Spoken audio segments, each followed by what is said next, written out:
Bueno, pues el primer ponente es Javier Monclús.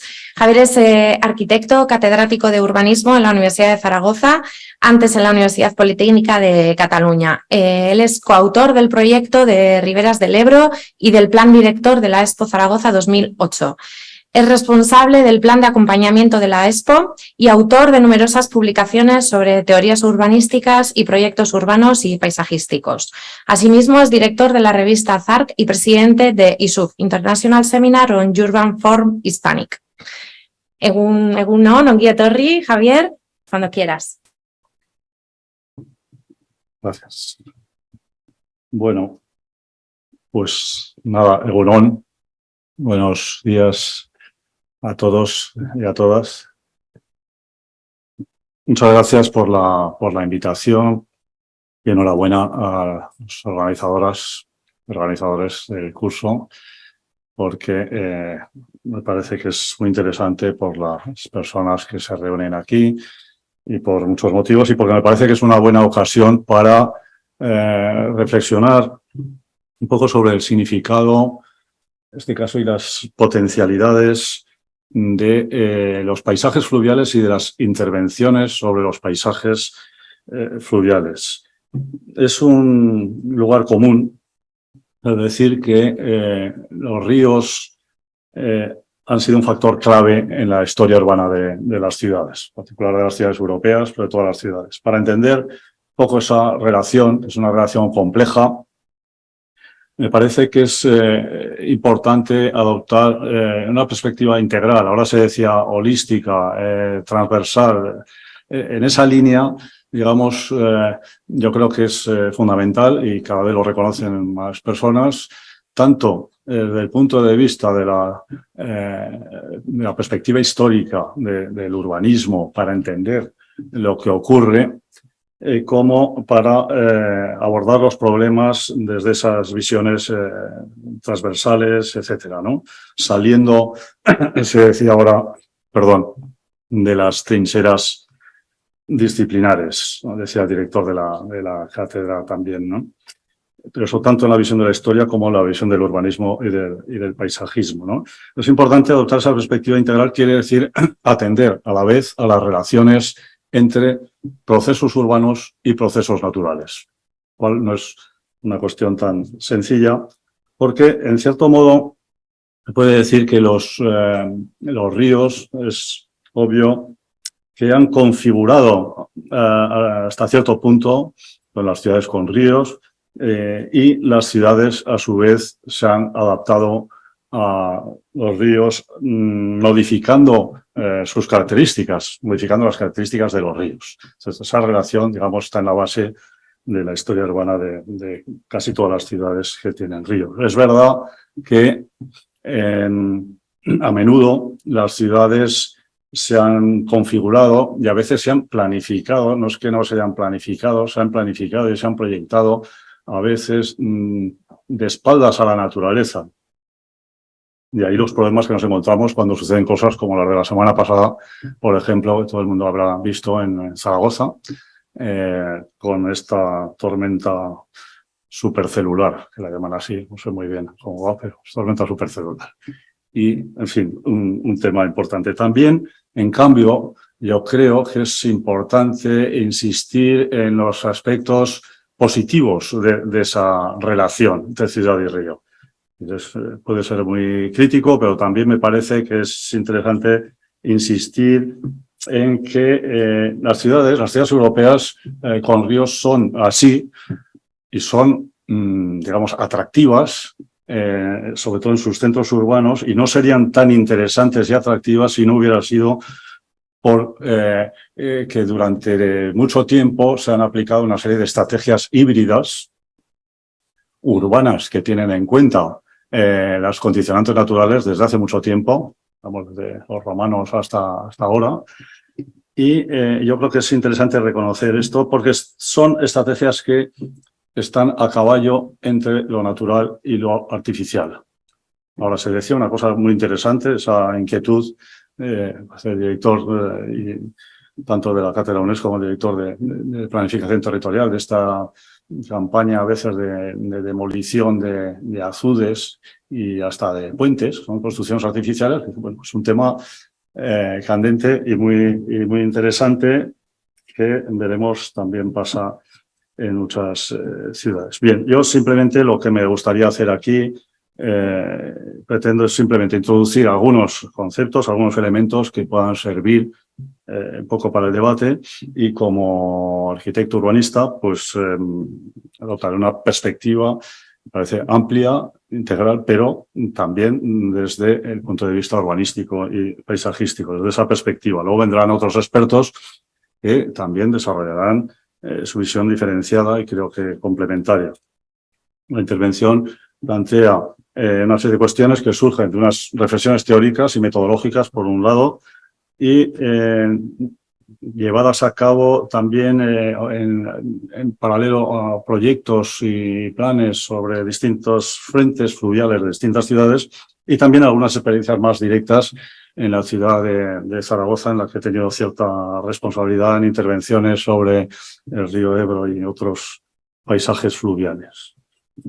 Bien, pues, ¿qué hay de nuevo? Yo creo que la pregunta, nos podemos hacer muchas preguntas, ¿no? Pero creo que una pregunta que nos podemos hacer, una perspectiva también temporal, es decir, bueno, ¿qué hay de nuevo ahora en las estrategias y en los planes y en los proyectos respecto a lo que sucedía hace unos años, hace unas décadas, sin irnos demasiado atrás? ¿Estamos realmente avanzando? ¿Vamos para adelante? ¿Vamos para atrás? ¿Estamos avanzando hacia la convergencia, esa convergencia de distintos enfoques que reclama mucha gente desde muchos ámbitos, convergencia entre enfoques que seguirán existiendo, enfoques disciplinares hacia el paradigma ecológico para responder a los retos de los objetivos de desarrollo sostenible? ¿Hasta qué punto eso es así y hasta qué punto eso sucede en los planteamientos teóricos o se traduce en la práctica con planes y proyectos y estrategias efectivas? Ya se dice en la introducción al curso también, ¿no? Es imprescindible una aproximación integral. Integral a los paisajes fluviales quiere decir tener claro qué son los frentes fluviales, que se define muy bien, estructura urbana de borde de río.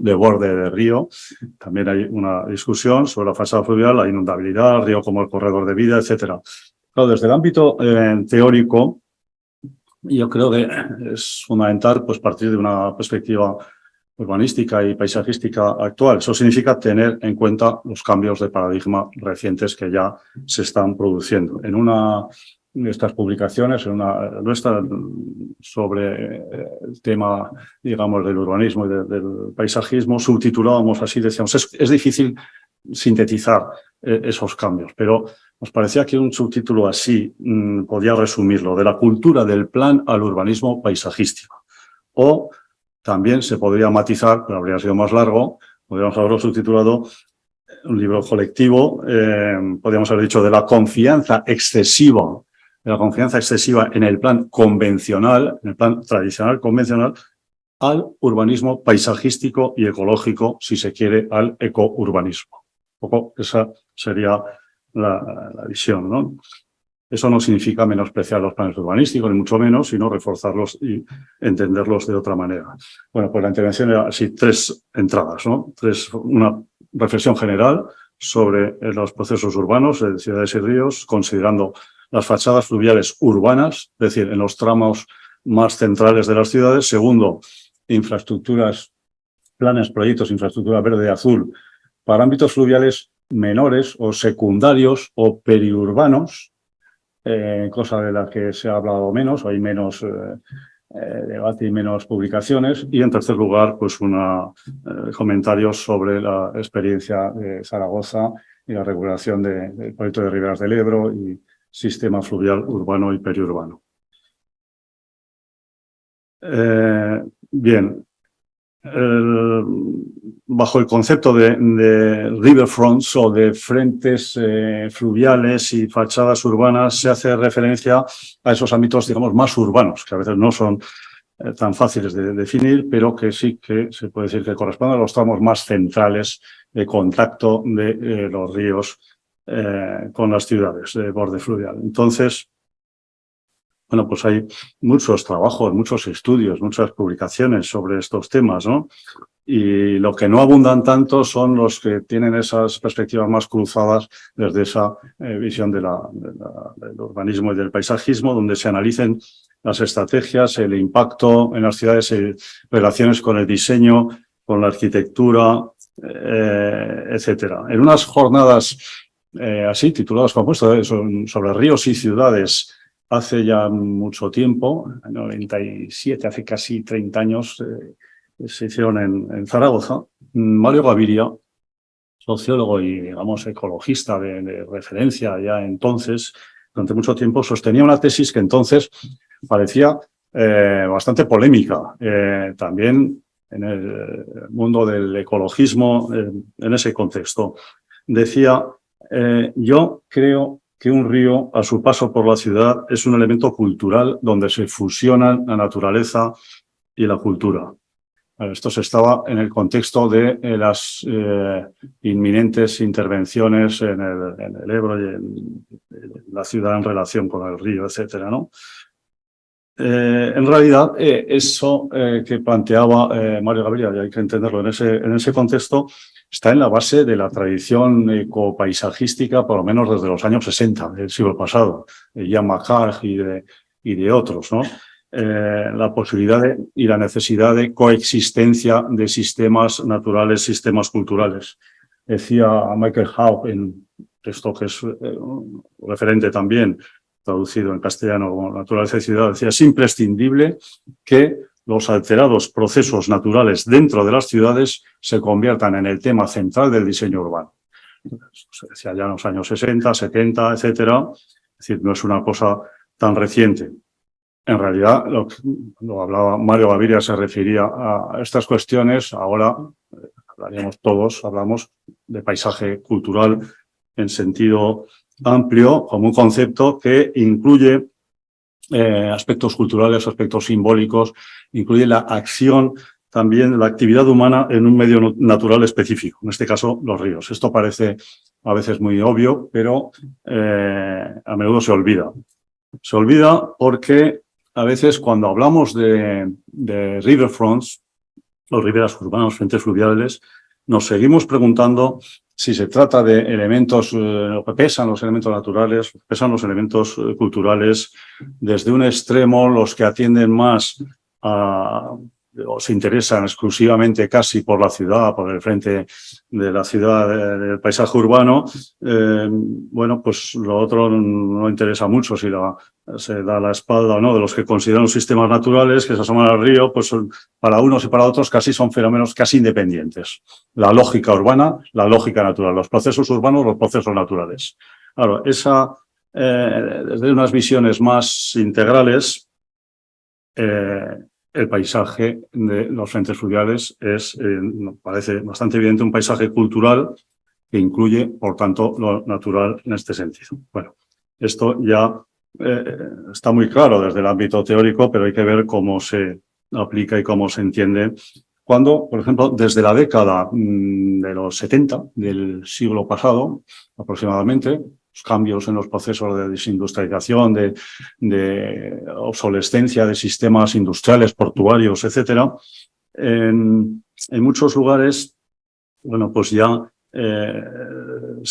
cambian los waterfronts. Los waterfronts protagonizan realmente el debate sobre el planeamiento urbano durante mucho tiempo. Hay un montón de experiencias y de publicaciones con esos títulos sobre los waterfronts, porque realmente es cuando se está produciendo esas reconversiones, sobre todo en ciudades con instalaciones portuarias, Bilbao, acompañadas por o sea, en donde se produce esa obsolescencia y donde se produce esa reconversión con una apuesta por la recualificación urbana y paisajística.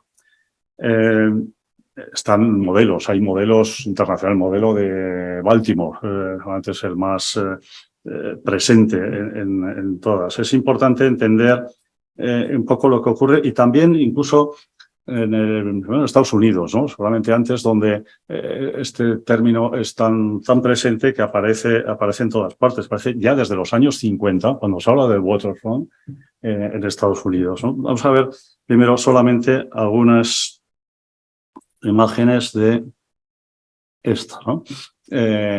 Marlon Brando, The Waterfront, película de Elia Kazan, muy interesante, se puede volver a ver. Está muy bien porque ahí un poco se ve la connotación negativa, ¿no? de esas áreas. Son lugares degradados, son lugares peligrosos.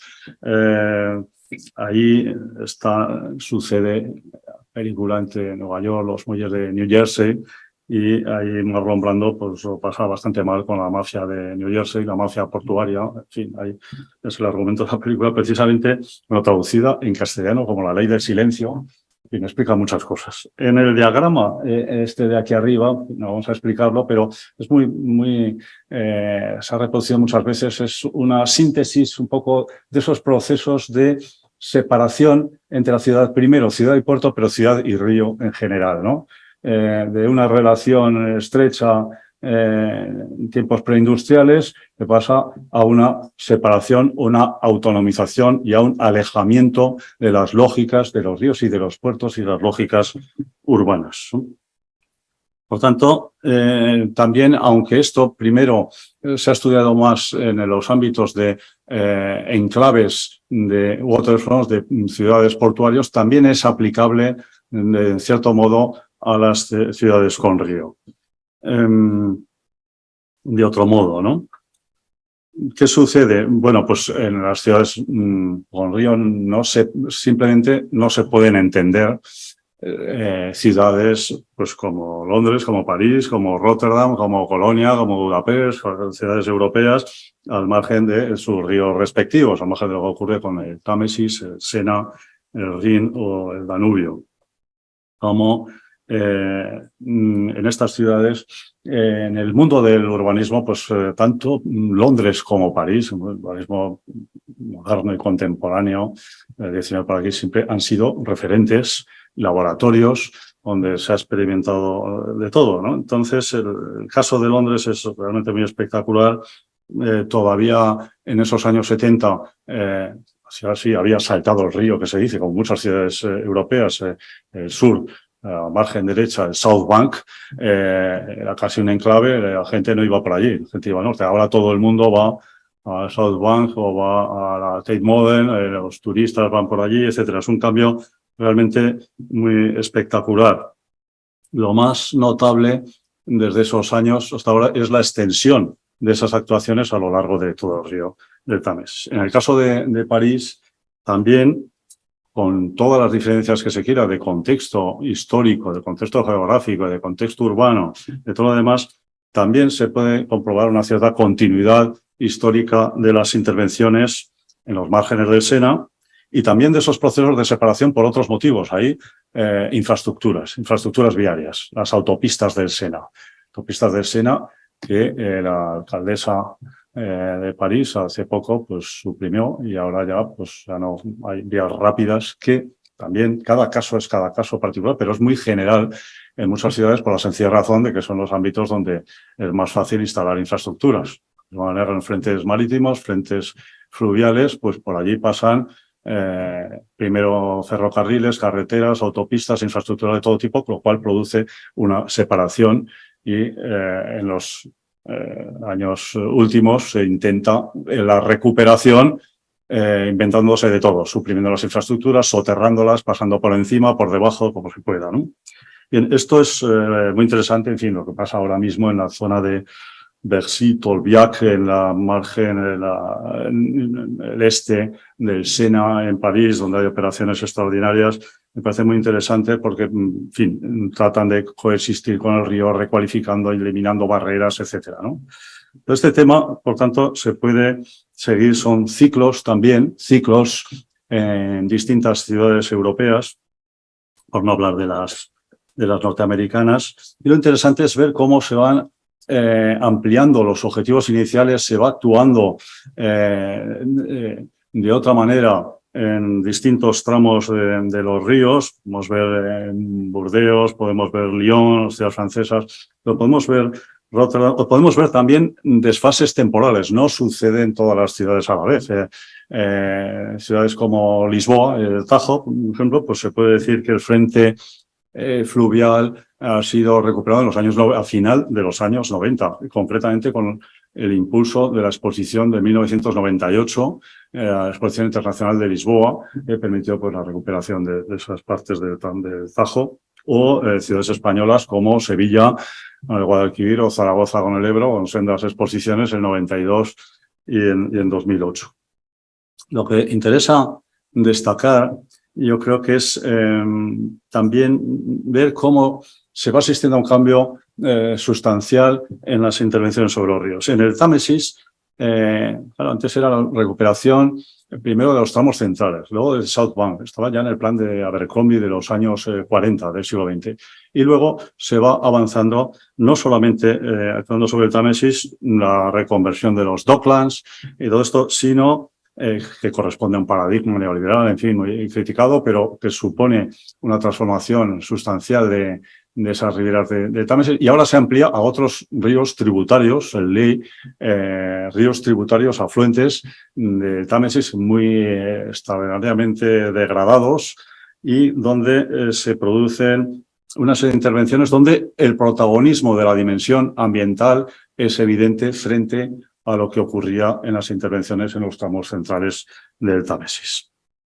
Si vamos a ciudades como Hamburgo, es muy interesante ver cómo muchas de las cosas que se están haciendo ahora estaban definidas en los planes de hace un siglo, los planes de los años 20 del siglo XX, en los planes de Schumacher, donde se hablaba del salto del Elba, del collar de perlas, de una serie de metáforas que explicaban la pretensión de actuar sobre toda la ciudad y no solo sobre el Elba, sobre el Hafen City, sobre todas estas operaciones que estamos viendo.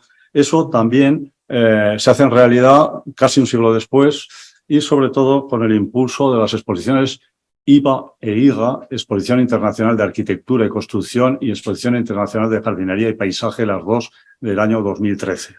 El impulso de, bueno, pues se hace toda una serie de intervenciones en los ejes fluviales vinculados al agua y no solamente en el Elba. Por tanto, ahí me gusta pie para ver la segunda entrada. Segunda entrada para poner el acento en estos planes, en proyectos que ahora cada vez más en todas las ciudades llamamos infraestructura verde y azul en ámbitos fluviales urbanos y periurbanos. Hay que tener en cuenta también los paralelismos con los waterfronts portuarios y las diferencias. Precisamente, a lo mejor son menos espectaculares al principio, las intervenciones, sobre todo en cursos de agua menores, pero es importante destacar la potencialidad que tienen frente a la definición de enclaves de los waterfronts portuarios, sobre todo. Aquí son elementos lineales que tienen una potencialidad tremenda para convertirse en conectores ecológicos y vertebrar amplias áreas urbanas y territoriales. Esta es un poco la cuestión central. Un caso previo, desde luego, paradigmático, me parece que son las intervenciones en el Emscher Park, en la zona del Ruhr, en Alemania, la zona el corazón industrial de Alemania y de Europa durante mucho tiempo, minas de carbón, una zona muy degradada hasta los años 80, cuando se decide plantear una exposición o con la excusa de una exposición llamada así, una IBA, International Bauausstellung, Asociación de Arquitectura y Construcción, que dura 10 años, 1989-99, se acometen toda una serie de intervenciones realmente espectaculares, no sé, son conocidas en esas áreas tan inhóspitas y tan degradadas, donde los cursos de agua son cloacas a cielo abierto, etcétera. Bueno, pues este gran proyecto de reciclaje territorial realmente es un referente y, bueno, ahora no lo explicamos, pero me parece que tiene que estar muy presente en todas las actuaciones porque es un laboratorio donde a la vez se interviene con un gran proyecto. A veces ha habido un gran prestigio de los grandes proyectos y el desprestigio, porque lo que hay que hacer es intervenciones pequeñas, small is beautiful y estas cosas, ¿no?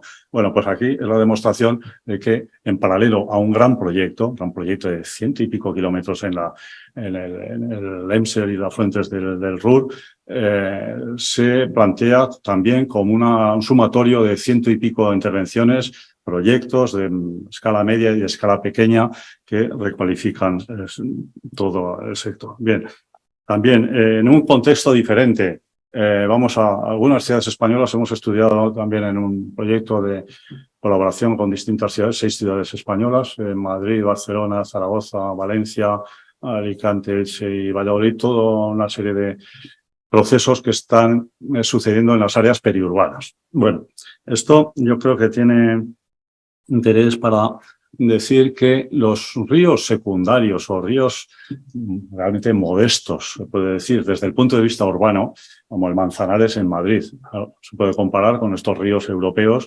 los que acaba de referirme en cuanto a su papel en la arquitectura y en el paisaje urbano de la ciudad.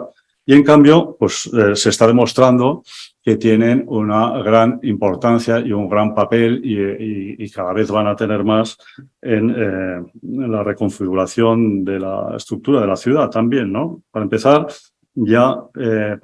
porque ha sido la primera fase, se puede considerar, ha sido eso que se llaman Madrid-Río, el proyecto Madrid-Río, que se plantea, como se sabe, pues a partir del desmantelamiento de una infraestructura donde también, en fin, no sé modesto, pero es que además, pues, en fin, pasaba la M30 y la M30, una de las autopistas de circunvalación de Madrid, pues se soterra en toda esa parte oeste de la ciudad y se plantea esa posibilidad de primero un corredor verde que articule distintos ámbitos naturales periurbanos con la ciudad y luego pues una secuencia de intervenciones de espacios públicos que es apropiada por los ciudadanos. Bien, ahí se ve un poco la sección y un poco lo que es, que realmente es un éxito muy espectacular. No sé, que casi nadie se asomaba por allí, pues ahora va por Madrid, si va un fin de semana, pues van todos los ciudadanos, es el gran parque central de Madrid, lineal, ¿no? Bien, es una singularidad, todas las ciudades tienen elementos singulares, pero también, y eso es más difícil, lo más fácil es decir, bueno, es que cada ciudad es distinta, es que claro, Hamburgo y Madrid y Bilbao, todas son distintas, cada ciudad es específica, pero las ciudades experimentan procesos urbanos comparables y además experimentan intervenciones y actuaciones y estrategias muy comparables porque los que actúan pues están en contacto desde hace mucho tiempo. Entonces es comparable lo que sucede también en esos procesos de alejamiento y acercamiento de las ciudades. Ahora, digamos, entre muchas iniciativas que se van sucediendo, está pues esta propuesta del bosque metropolitano. El bosque metropolitano, en el fondo, es pues una actualización, se puede decir, de la idea muy presente en muchas ciudades europeas de cinturones verdes, del Greenbelt de Londres, que es el modelo, pues decía, es un laboratorio, todas las ciudades prácticamente, la mayor parte de las ciudades pues miran en Londres y quieren hacer pues sus cinturones verdes y que luego se van convirtiendo en otras cosas, ¿no? Bueno, se puede decir que es una actualización, ahora un cinturón forestal donde dentro del municipio de Madrid, más o menos próximo a esos límites, pues se apoya en zonas que son calificadas por el planeamiento urbanístico como verdes, buscando esa continuidad ecológica y prolongando esos tramos también. Claro, el corredor del Manzanares es uno de los ámbitos de actuación, precisamente el que trata de articular esas conexiones entre el ámbito sureste y precisamente están desarrollándolo el equipo Aldai-Juber, que mañana seguramente contarán un poco algo de este tema en un proyecto yo creo que muy interesante que tiene que ver precisamente con esto y se llama así los parques fluviales del sur. los parques Manantial Sur, ¿no? Pretende conectar pues todos estos corredores y sistemas fluviales con arroyos, el arroyo de la Gavia, unos arroyos, integrar grandes piezas periféricas de espacios libres, etcétera. Mañana continuaremos. Porque me parece que también si vamos rápidamente a Barcelona, pues otra situación. ¿Cómo vamos a comparar Barcelona con Madrid, con ciudades europeas?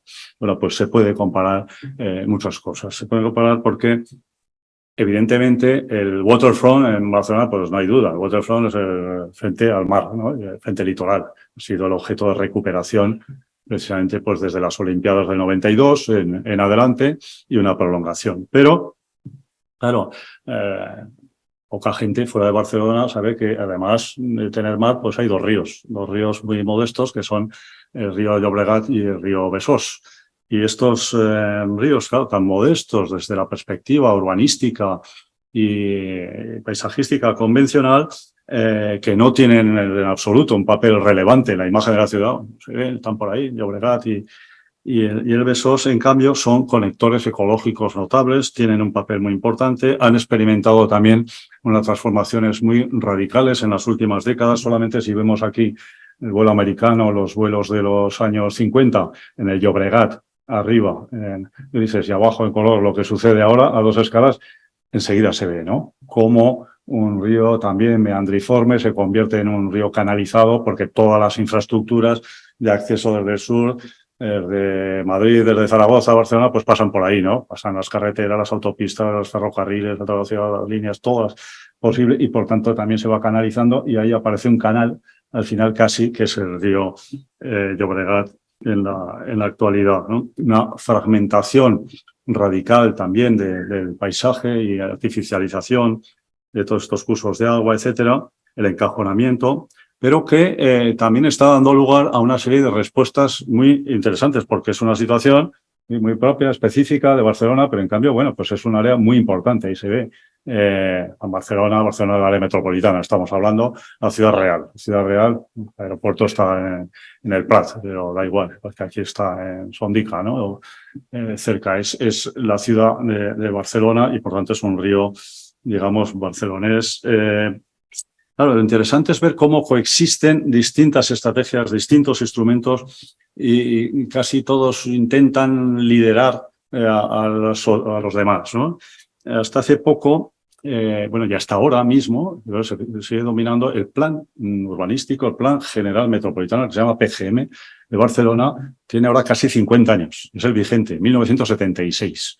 Ahora mismo, después de casi 50 años, se acaba de aprobar inicialmente el llamado Plan Director Urbanístico Metropolitano, que es un plan de otra generación. Es muy interesante, por ejemplo, hablando, cuando ven las referencias a Llobregat y todos estos temas, se puede decir que es un plan mucho más estratégico, mucho más regenerativo, que atiende mucho más, donde la dimensión medioambiental es mucho más protagonista que en el anterior, que digo todavía vigente, el Plan General Metropolitano. Y bueno, en fin, hay que ver cómo se puede aprobar, pero por tanto, por eso decía al principio, hay que ver lo que pasa en la teoría, lo que pasa en la realidad, hay que ver cómo afecta y qué papel va a tener en el desarrollo de los ecosistemas fluviales urbanos y periurbanos. Pero, claro, lo interesante es que en paralelo, pues vemos otras figuras. Hay el plan de vías blaves, que son vías azules, vías de Llobregat y sus afluentes, o el parque agrario del Baix Llobregat, que incide por ahí, planes de infraestructura verde y azul, planes a todos los niveles y a todas las escalas. Es decir, se actúa de distintas maneras y es interesante tenerlo en cuenta y también ver cómo dentro de esta cascada de planes, de proyectos y tal, lo que también una cosa que interesa mucho es ver cómo se concretan en determinados proyectos de paisaje y de espacio público, de la misma manera que en Madrid, pues ahora se está concretando en algunos de estos ámbitos periféricos algunas actuaciones que son de escala acotada, pero que pueden ser un poco una especie de acupuntura urbana y territorial que puede tener efectos mucho más allá de los lugares donde se apunta. Aquí también, un poco de otra manera, pero con muchos paralelismos, se están realizando actuaciones que son pues de mejora de la accesibilidad, de parques fluviales, que bueno, el aspecto que tenía el Llobregat hace unos años al que está teniendo ahora en algunos tramos, pues eso supone ciertos cambios que además con el tiempo seguramente pues serán más visibles y que tienden a recuperar los espacios del río como espacio natural conectado con la ciudad y con el entorno. Si vamos a otras ciudades, hacia como Valencia, pues aquí todavía también es singular, es singularísimo. Todas las ciudades son singulares, pero también ha habido ese proceso de separación de la ciudad y el río, en este caso extremo, ¿no? Caso seguramente más extremo entre las grandes ciudades españolas de distanciamiento de las dinámicas naturales. Claro, ahí probablemente ya no hay otra ciudad en la que se puede decir muy tan claramente una ciudad que perdió su río. O sea, el río Turia pasó por Valencia, en fin, desde siempre, hace siglos, pues pasaba por allí hasta 1957, una gran riada tremenda, y en los años 60 se optó por una solución drástica que fue hacer desaparecer el río de la ciudad, desviarlo, la llamada solución sur de la ciudad. También en la época que dominaba en esas visiones muy de ingeniería dura y el desarrollismo, es decir, esto pues la técnica hace muy fácil, que desviamos esto por aquí y esto ya no vuelve a pasar. Ese fue seguramente el aspecto más, se puede decir, negativo, criticado, ahora que hay perspectiva histórica.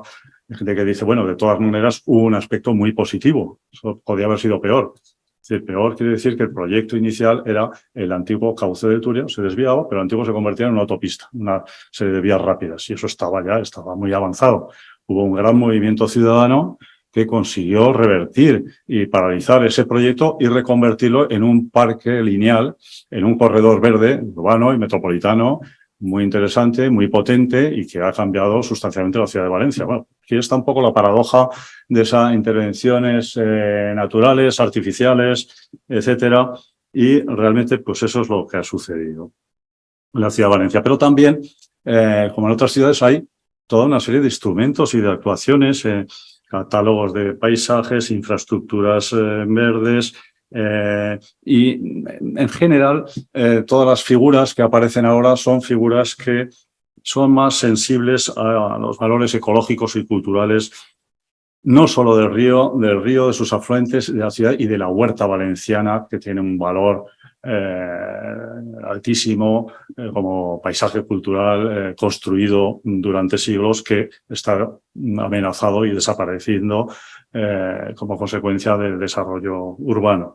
Bueno, pues también hay toda una serie de instrumentos, el plan, por ejemplo, PORN, de ordenación de recursos naturales de Turia, que tiene en cuenta el Parque Fluvial de Turia, y sobre todo el plan de acción territorial de dinamización de la huerta valenciana, que pone en valor el paisaje de la huerta como patrimonio histórico, cultural, natural, agrícola, y donde coexisten distintas estrategias también, y que incluyen distintos proyectos, pero desde el punto de vista de lo que interesa aquí es ver cómo dentro del plan se reconocen los elementos básicos del paisaje de la huerta, que son viario, parcelación, edificación, pero sobre todo la red hidráulica.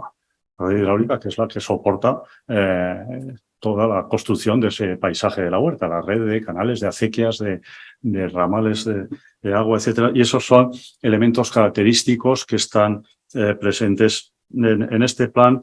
Me parece que es muy interesante y se puede decir que son estos instrumentos avanzados donde se están planteando, además, en paralelo, incluir a los sistemas secundarios o sistemas menores, como esa red de acequias, pero también los elementos de transición, por ejemplo, la conexión del curso natural del Turia antes de entrar en la ciudad y desviarse, y la desembocadura, con sendos parques, uno que ya está acabado ya hace unos años, el llamado Parque de Cabecera, que es este de aquí.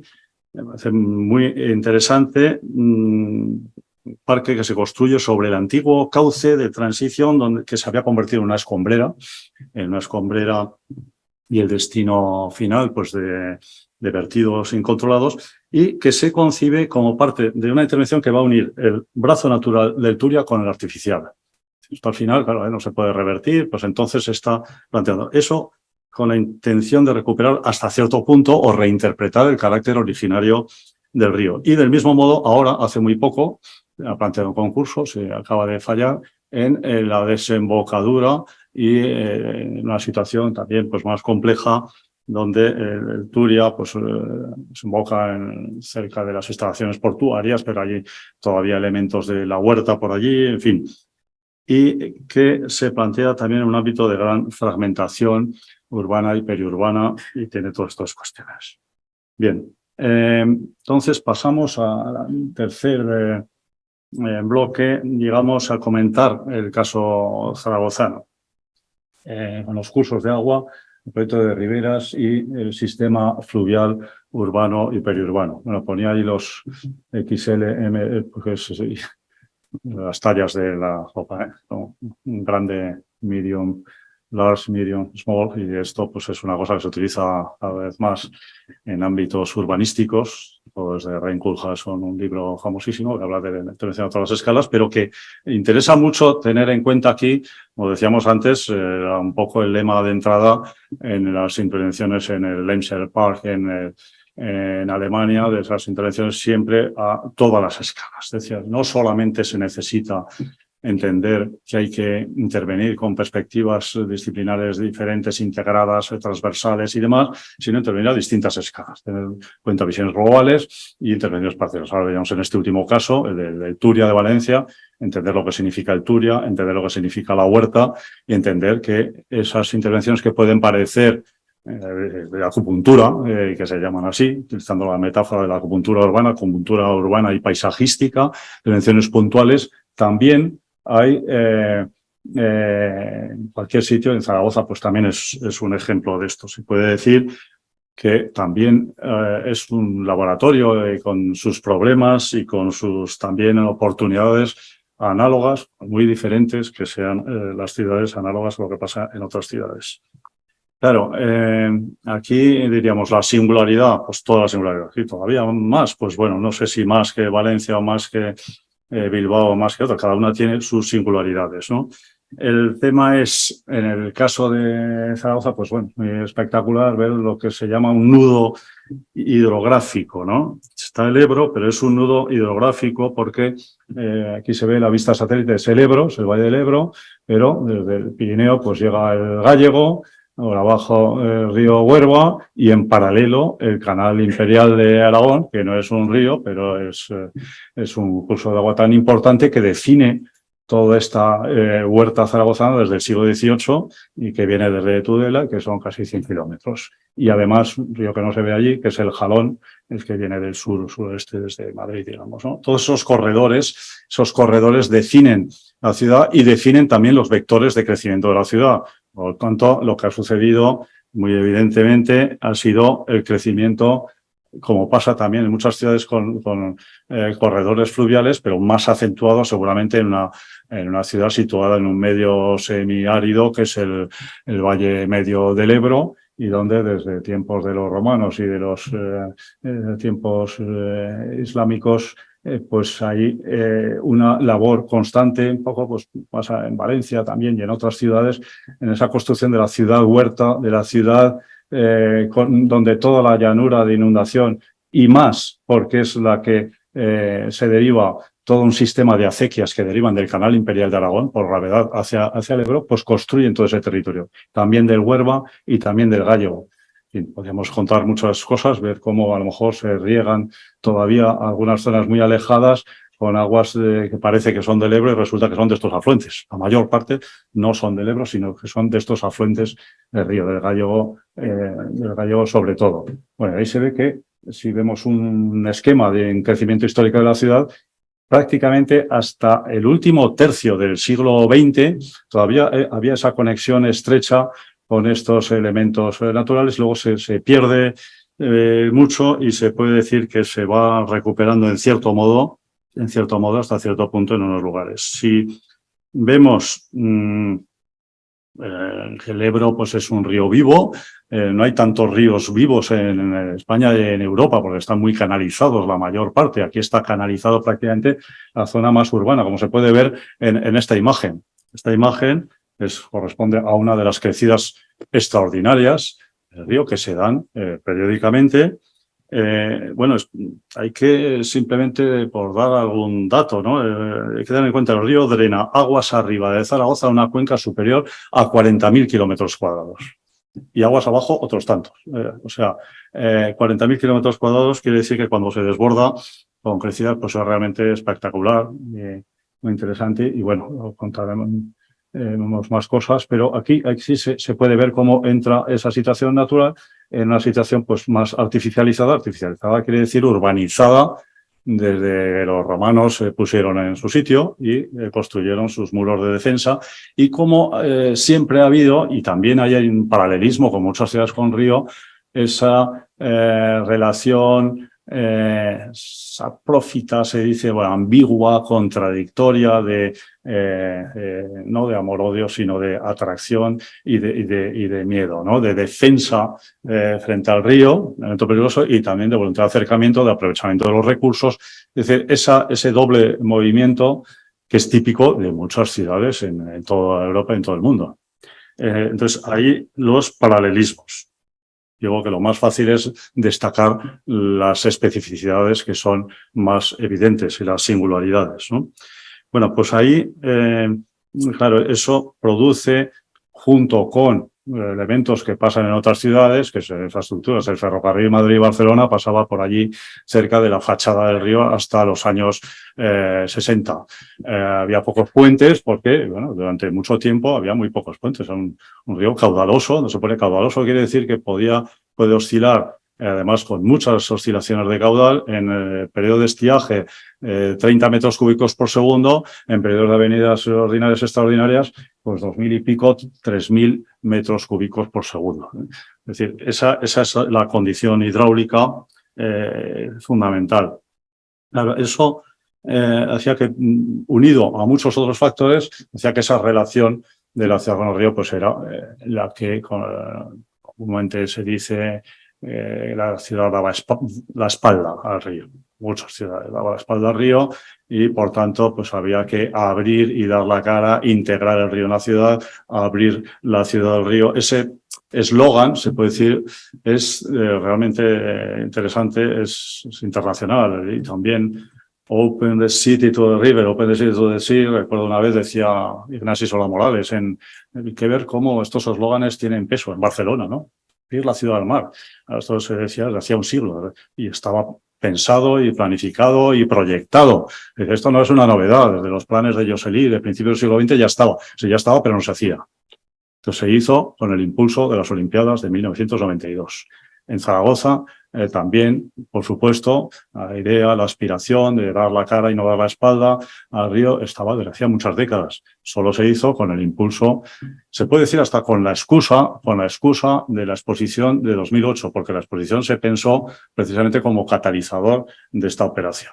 Y no al revés, como a veces se puede pensar. Un enclave, ese enclave.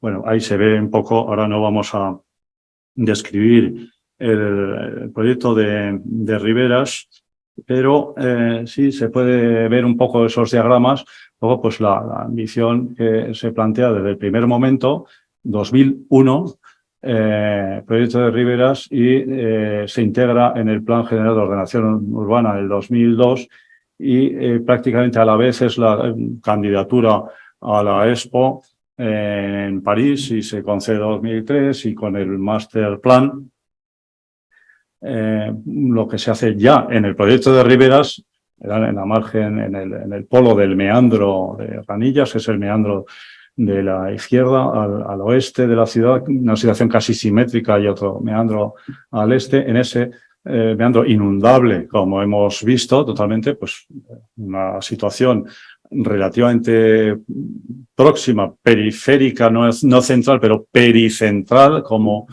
dicen los geógrafos y los urbanistas, es decir, a solo 3 y pico kilómetros del ayuntamiento, del centro de de la ciudad, claro, se había mantenido esa condición inundable, libre, y realmente después de hacer un análisis de posibles emplazamientos, pues mucho más sencillos, menos complicados que en toda la ciudad, seguramente habían, vamos, seguramente no seguro, hubo opciones de otra media docena de lugares, se eligió el emplazamiento más crítico, más difícil, pero también el que tenía más potencialidades para hacer de catalizador de ese proyecto global de riberas del Ebro. Y por eso se decidió ese emplazamiento. Bueno, pues esta es un poco el leitmotiv de la Expo era ese, ¿no? Abrir la ciudad al río y hacer lo posible a través de una intervención. Además, pues tenía unas consecuencias con un plan de acompañamiento y unas inversiones en toda la ciudad. Esto se plantea desde la comparación entre el plan director, al que estábamos, pues, un equipo, parte del cual habíamos estado en el equipo del proyecto de Riberas, y cómo se va adecuando y se va elaborando versiones más afinadas hasta la construcción muy rápida de todas estas operaciones, ¿no? Bien, sin contar este plan, lo interesante es insistir en que esta operación que se plantea en el meandro es una continuación de una prolongación de la estrategia de recuperación de las riberas, con esa secuencia de intervenciones, siempre procurando adoptar unas secciones blandas frente a las defensas hidráulicas ingenieriles más duras que habían dominado hasta entonces, hasta muy pocos años antes.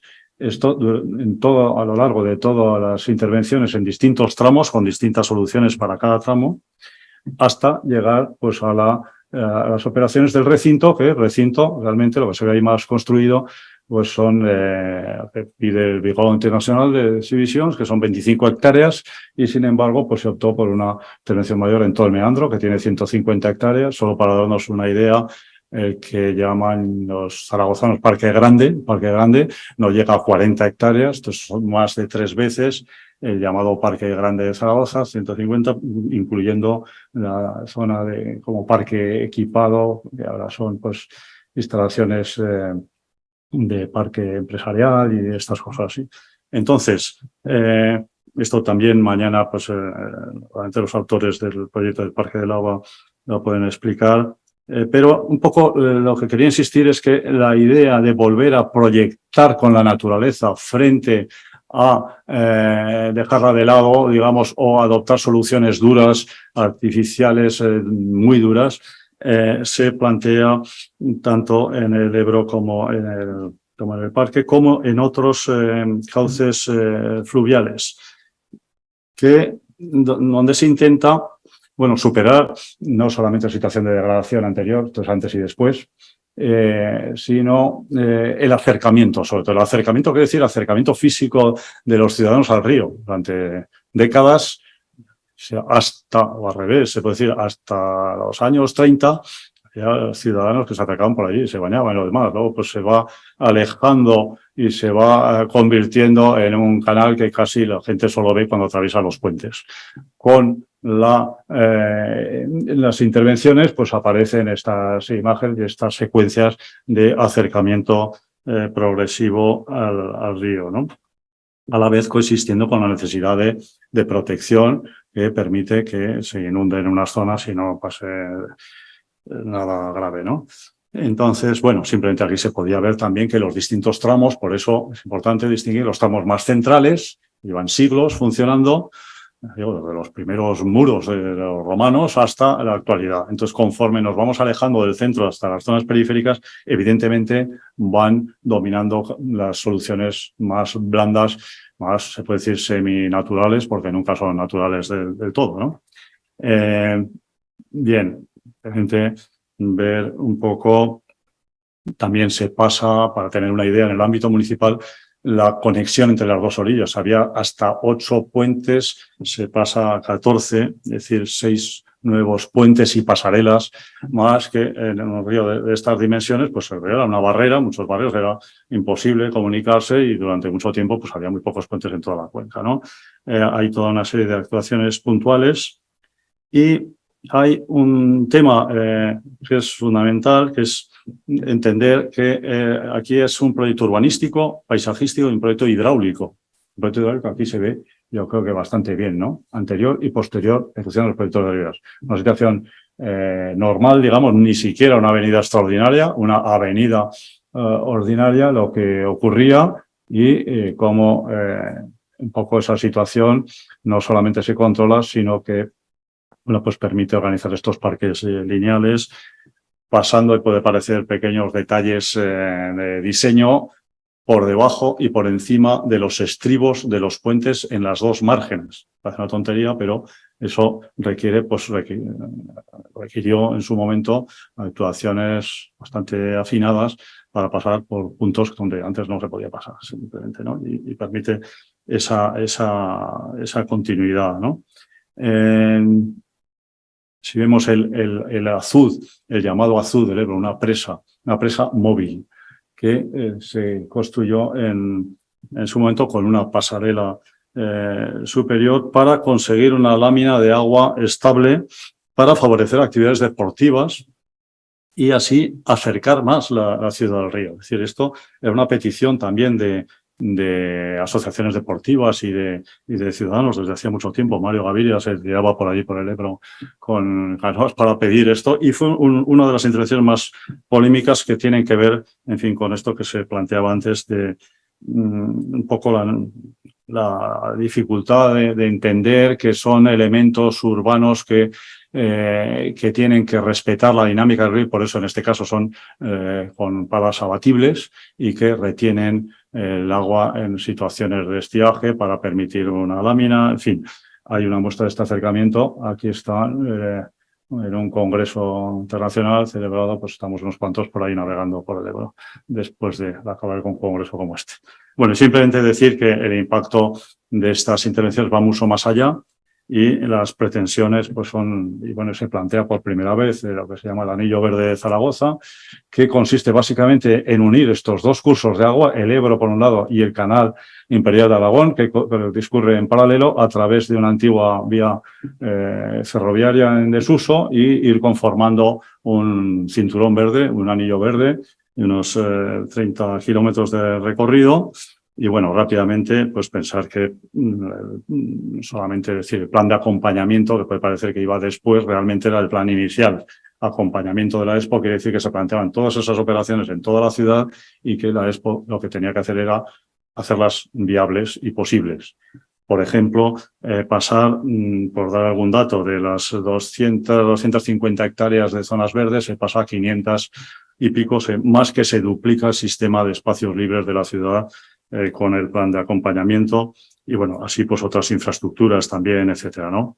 Hubo cosas que se hicieron también. El Canal Imperial de Aragón, de los 11-12 kilómetros, no se mire, de longitud, se actúa sobre unos 8 en la recuperación también de las márgenes del canal.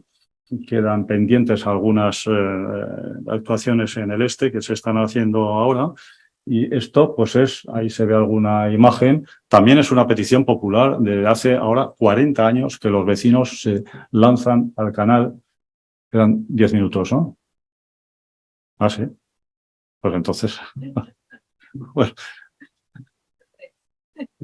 A ver, pues entonces mi reloj va un poco mal. Sí, bien. Bueno, pues nada, pues, me ha gustado decir que esto tampoco es una cuestión de los técnicos de arriba solamente. Se llama 40 bajada del canal. Hace 40 años que los vecinos se tiran allí diciendo esto hay que arreglarlo, etcétera. Bueno, es esto, ¿no? Cualquier cosa que flota, hay elementos de esclusas, patrimonios del siglo XVIII, en fin, un tema muy importante desde el punto de vista matrimonial. Y, bueno, también coexistencia de distintos instrumentos. Hay un plan director de infraestructura verde que en realidad pretende también liderar y reunir, pero hay como 13, 14, 15 instrumentos paralelos. Lo que hace reunir los diagnósticos, el plan director del Huerva, el plan director de distintas cosas, propuestas para el este de Zaragoza, propuestas de y que se están haciendo algunas, como se ve una imagen de recuperación de acequias. Hay un sistema de 100 y pico kilómetros de acequias, es decir, bastante más que los 20 y pico kilómetros de los cursos de agua naturales del Ebro, del Gállego y del Huerva. Si se suma con el canal, en fin, toda esa red secundaria, menor, etcétera, quiere decir que tiene esa importancia. Bueno, y ya para acabar, decir que hay, en fin, muchos foros internacionales, uno en Alemania en conjunción con este italiano de Venecia, de Cittadella, que desarrollaron estos principios que luego se actualizaron precisamente con motivo de la Expo en 2008 y donde se hablaba pues de los principios para actuar en las áreas de waterfront urbano. Los primeros están, yo creo, muy claros, sobre la calidad del agua, relación con la estructura urbana. El cuarto y el quinto, pues es muy importante esta idea y nos parece que sigue siendo muy vigente, muy actual, promover la diversidad de actividades tanto en tierra como en el agua y garantizar el acceso público. Que había muchos elementos, incluso deportivos, que habían invadido el cauce y que costó convenios urbanísticos, expropiaciones, muy complejas para asegurar, en el caso de Zaragoza, ese acceso público al corredor del Ebro, ¿no? Y bueno, pues también se puede decir que en las agendas urbanas, la agenda urbana española, yo creo que muy bien planteada y muy específica, desarrolla elementos más que la agenda europea y que explica un poco lo que hay que hacer en el objetivo estratégico de territorio, paisaje, biodiversidad, mejorar infraestructuras verdes y azules y vincularlas con el contexto natural. Y para acabar, pues una viñeta de nuestro filósofo El Roto, que me parece que es toda una reflexión sobre el uso del agua y los ríos. Esto también en la exposición de Zaragoza de 2008 hubo una exposición se llamaba Agua Tinta, de 50 dibujos de Roto, luego fue itinerante y luego se expuso y está por ahí en el Ministerio de Medio Ambiente. El año pasado obtuvo este premio llamado de Ríos Vivos, donde parece que con su habitual estilo filosófico, satírico y su humor gráfico inteligente, pues explica, y lo dice el jurado, revelan lo ilógico de la lógica con la que transformamos muchas veces la naturaleza y los ríos. Y simplemente pues decir que el reto es, todo el mundo habla, soluciones basadas en la naturaleza.